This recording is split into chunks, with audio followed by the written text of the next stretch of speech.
Sir నమస్కారం sir. నమస్తే అండి. సార్ 'నాగార్జున' గారి సినిమాల గురించి ఒక్కసారి మాట్లాడుకోవాల్సొస్తే సార్, ఆయన ఇప్పుడు మొత్తం కూడా క్యారెక్టర్ ఆర్టిస్ట్ గానే ఎక్కువగా సినిమాల్లో మనకు కనిపించబోతున్నారు సార్. 'ధనుష్' గారు 'కుబేర' సినిమాలో యాక్ట్ చేస్తున్నారు. అండ్ 'రజనీకాంత్' గారు 'కూలీ' సినిమాలో చేస్తున్నారు. ఇప్పుడు 'మున్నా భాయ్ 3 తీయబోతున్నారు కదా! దాంట్లో కూడా హిందీలో అందులో కూడా నటించబోతున్నట్టు వార్తలు వినిపిస్తున్నాయి. అంటే మొత్తం ఈయన క్యారెక్టర్ ఆర్టిస్ట్ గానే చేస్తున్నారు. హీరోగా ఈయన ఎందుకు సినిమాలు చేయట్లేదని చెప్పేసి ఫ్యాన్స్ కూడా ఒక ఆందోళన వ్యక్తం చేస్తున్నారు. హీరోగా ఏమన్నా రిటైర్ అయ్యి క్యారెక్టర్ ఆర్టిస్ట్ గానే చేస్తారా? ఆయన అసలు సినిమా ఇదేమన్నా వ్యూహంలో భాగంగానా సార్? లేకుంటే నార్మల్ గా చేయట్లేదా? మీరేం చెప్తారు సార్ దీని గురించి? అంటే 1983 ప్రాంతాలు, అంటే రామారావు గారు రాజకీయాల్లోకి వెళ్ళిపోయిన తర్వాత, ఆయన ముఖ్యమంత్రి అయిపోయిన తర్వాత అక్కినేని నాగేశ్వరరావు గారు కూడా దాదాపుగా హీరో పాత్రల నుంచి ఒక టర్న్ తీసుకున్నాడు. టర్న్ తీసుకుని ఆయన నెమ్మదిగా దాసరి గారి డైరెక్షన్లోనే సినిమాలు చేసినప్పటికీ కూడా నెమ్మదిగా ఆయన ఓల్డ్ ఏజ్ క్యారెక్టర్స్ కూడా చేయటం మొదలుపెట్టాడు. ఈ ఓల్డ్ ఏజ్ క్యారెక్టర్స్ చేస్తూ మధ్యలో ఎప్పుడైనా సరదాగా ఒక యంగ్ ఏజ్ క్యారెక్టర్ చేశాడు తప్ప కాన్షియస్గా ఓల్డ్ ఏజ్ క్యారెక్టర్సే చేసుకుంటూ వెళ్ళాడు ఆయన. బంగారు కుటుంబం ఇలాంటివి. అలాగే నందమూరి బాలకృష్ణతో విబి రాజేంద్ర ప్రసాద్ గారు తీసినటువంటి భార్యాభర్తల బంధం అనేటువంటి సినిమాలో కూడా ఆయన ఓల్డ్ ఏజ్ క్యారెక్టర్ చేశాడు. ఇలా ఆయన చిన్న టర్న్ ఇచ్చుకుంటూ వెళ్ళిపోయాడు అక్కడి నుంచి. అంటే 60 క్రాస్ అయ్యాడు అప్పటికి. ఆయన 60 క్రాస్ అయ్యి 61లోకి వచ్చిన దగ్గర నుంచి కాన్షియస్గానే ఉన్నాడు ఆయన. ఈ ప్రాసెస్లోనే నెమ్మదిగా ఒక టైంకి సీతారామయ్య గారి మనవరాలు ఇలాంటి సినిమాలు చేసుకుంటూ వెళ్ళాడు. నాగార్జున 65లో ఉన్నాడు. ఇప్పుడు 65వ సంవత్సరంలో ఉన్నాడు. కాబట్టి ఇక్కడి నుంచి ఆయన నెమ్మదిగా తండ్రి గారి బాట పట్టినట్టుగా మనకు అర్థమవుతుంది.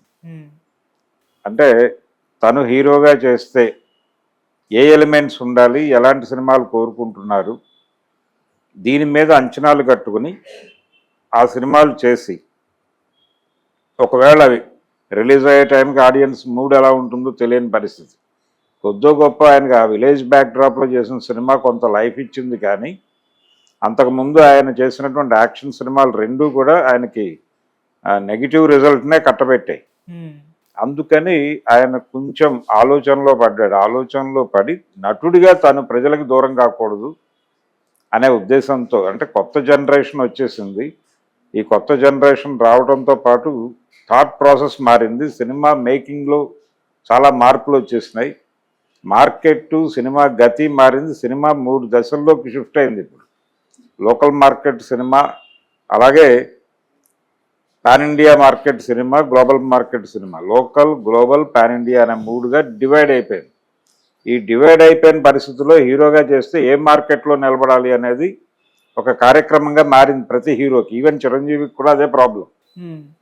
ఇప్పుడు తను పాన్ ఇండియా మార్కెట్ని కదిలించేటువంటి సినిమా చేయగలిగితేనే అల్లు అర్జున్ లాంటి వాడికి పోటీ ఇవ్వగలడు. ఆ రేంజ్లో అలాంటి సబ్జెక్టులు చేయగలనా లేదా అనేది కూడా ఒకటి ఉంటుంది.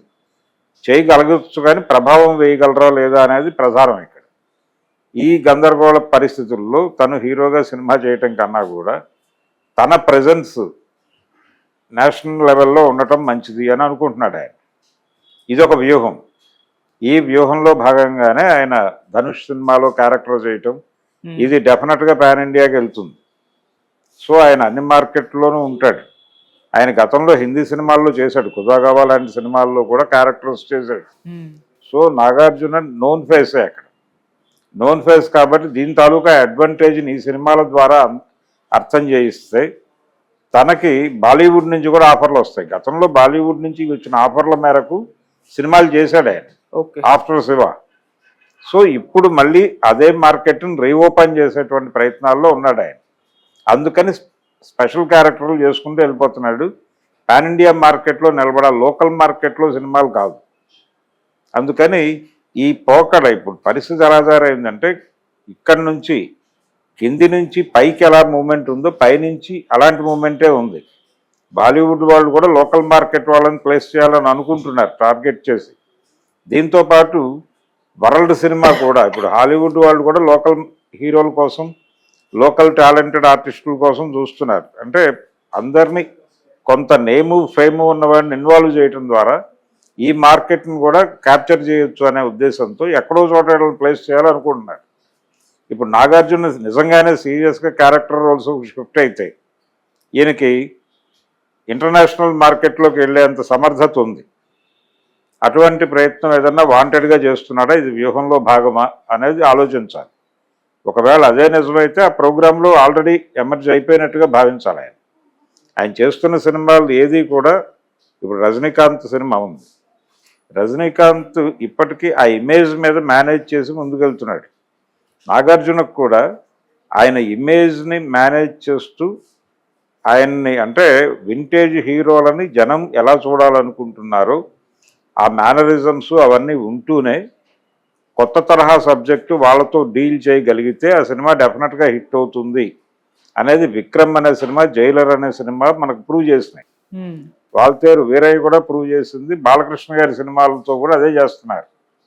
బాలకృష్ణ గారు చేస్తున్న సినిమాలన్నీ హిట్ అవుతూనే ఉన్నాయి కదా. దానికి రీజన్ కూడా అదే. అంటే ఆడియన్స్కి ఆయన వింటేజ్ హీరోని ఎలా కనెక్ట్ చేయాలి అనే దానిలో ఒక కసరత్తు ఉంటుంది. రామారావు గారిని ఆ ఏజ్లో జనాలకు ఎలా కనెక్ట్ చేయాలో అడవిరాముడు టైంలో రాఘవేంద్రరావు కూడా అదే కష్టం పడ్డాడు. అది కనెక్ట్ అయ్యాడు, ఆయన కొనసాగి వెళ్ళిపోయాడు. ఇది వేరు. అలాంటి పరిస్థితి ప్రతి ఒక్కరికి వస్తుంది ఒక ఏజ్ వచ్చేసిన తర్వాత. అలాంటి ప్రయత్నం చేసేటువంటి డైరెక్టర్లను చూస్ చేసుకుని తన సినిమాలు చేయాలి. ఎక్కడ చేయాలి, అది లోకల్ మార్కెట్ని టార్గెట్ చేస్తే కుదిరే పని కాదు. డెఫినెట్గా ఆయన పాన్ ఇండియా మార్కెట్ని అడ్రస్ చేయాలి. పాన్ ఇండియా మార్కెట్ని అడ్రస్ చేసే కథలు సమర్థవంతమైనటువంటి దర్శకులు దొరికే వరకు వెయిట్ చేయకుండా ఈ సినిమాలు చేయడం ద్వారా ఒక పునాది ఏర్పడుతుంది. ఈ పునాది ఏర్పడిన తర్వాత ఇలాంటి అవకాశాలు, తను అనుకున్నటువంటి అవకాశాలు బాలీవుడ్ నుంచి కూడా రావచ్చు. వచ్చినప్పుడు చేస్తాడు ఆయన. ఇప్పుడు అలాంటి నాగార్జున లాంటి వింటేజ్ హీరోని ఎలా ఉపయోగించుకోవాలి అనే జ్ఞానం ఎవరైనా తమిళ డైరెక్టర్కి ఐడియా రావచ్చు, లేకపోతే ఒక హిందీ డైరెక్టర్కి ఐడియా రావచ్చు. ఇప్పుడు ఆయన ఆల్రెడీ హిరానీతో సినిమా చేస్తున్నాడు కాబట్టి ఆయన ఈయన ఎలా వినియోగించుకోవాలి, టోటల్ సినిమా ఈయన మీద డిపెండ్ చేసి ఎలా వాడుకోవచ్చు అనే దాని మీద ఒక అవగాహన వస్తే ఆయనే సినిమా చేయొచ్చు కదా నెక్స్ట్. సో ఈ ఏరియాలకి విస్తరించడం ద్వారా ఆ ఏరియాల వాళ్ళకి తను పరిచయం కావడం, తన్ని తాను పరిచయం చేసుకోవడంతో పాటు తనతో ఆ రేంజ్ సినిమాలు మాత్రమే చేయాలి అనే వాతావరణం క్రియేట్ చేయడం కూడా ప్రోగ్రాం. అందుకని ఆయన ఈ ప్రాజెక్టులు ఎంపిక చేసుకుని చేస్తున్నాడు. ఈ ప్రాజెక్టులు ఎంపిక చేసుకోవటం వలన రెండు ప్రయోజనాలు. ఒకటేమో తనని తాను అన్ని సినిమాలకి పంపిణీ చేయటం, నటుడిగా తానేంటో ప్రూవ్ చేసుకోవటం. ఇక్కడ విజయం అపజయం అనే రెండిటికీ ఆయనకు సంబంధం లేదు. కానీ ఆ సినిమాలో ఆయన క్యారెక్టర్కి పేరు వస్తే అది అతనికి అడ్వాంటేజ్గా మారుతుంది. ఇది ఒక వ్యూహం. దీంతో పాటు ఆయా ఏరియాల్లో పాన్ ఇండియా మార్కెట్ని టార్గెట్ చేసేటువంటి కథలు, తనని ప్రాపర్గా ఉపయోగించుకునేటువంటి స్క్రిప్టులతో ఎవరైనా వస్తే వాళ్ళకి తను ఉన్నట్టుగా ఒక తన ఉనికి తెలియజేయాలి. తెలియజేస్తే అలాంటి సినిమాలు అవకాశం వస్తే అది కూడా అడ్వాంటేజ్గా మారుతుంది. ఈ రెండు ప్రయోజనాలు ఆశించి ఈ సినిమాలు చేస్తున్నాడు ఆయన. అందుకని డెఫినెట్గా ఆయన కెరియర్ మీద దృష్టి ఉంది. ఆయన రిటైర్మెంట్ ప్రకటించే మూడ్లో లేడు. రిటైర్మెంట్ కాదు, ఒక చిన్న టర్న్ తీసుకుంటున్నాడు. ఆ టర్న్ ఎలా